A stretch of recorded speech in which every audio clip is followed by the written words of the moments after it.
Claude Alphandéry, à son âge de jeune homme, 100 ans, est quelqu'un qui symbolise un mot tout simple, la résistance.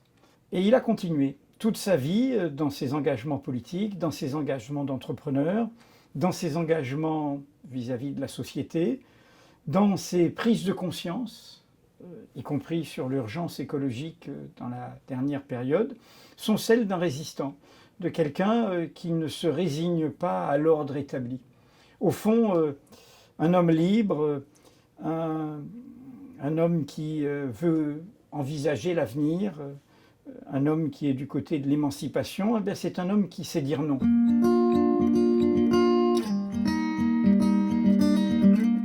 L'engagement de Claude Alphandéry, sa leçon autour de l'économie sociale et solidaire,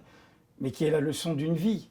c'est que ce qui a de la valeur, c'est le vivant. On peut être du côté de l'entreprise, du côté de la rentabilité d'une entreprise, du côté de la réussite d'une entreprise et du fait qu'elle crée des emplois, mais à condition de savoir que la richesse, c'est ceux qui créent cette valeur. C'est celles et ceux qui y travaillent. Et pour l'information,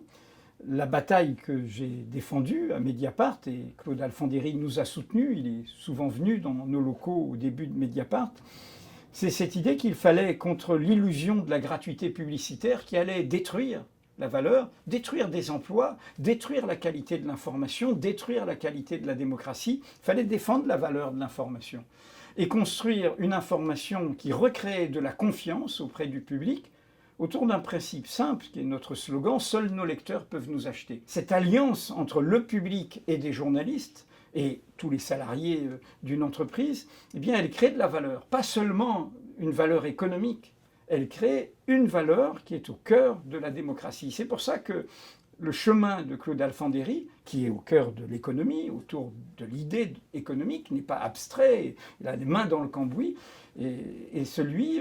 pour moi, de la raison par rapport à la déraison financière, par rapport à la déraison de la spéculation,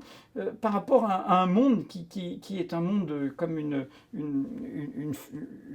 pyramide totalement fragile, et qui ne cessera un jour ou l'autre de s'effondrer. La durée, elle est de ce côté-là, et je parle ici en tant qu'entrepreneur.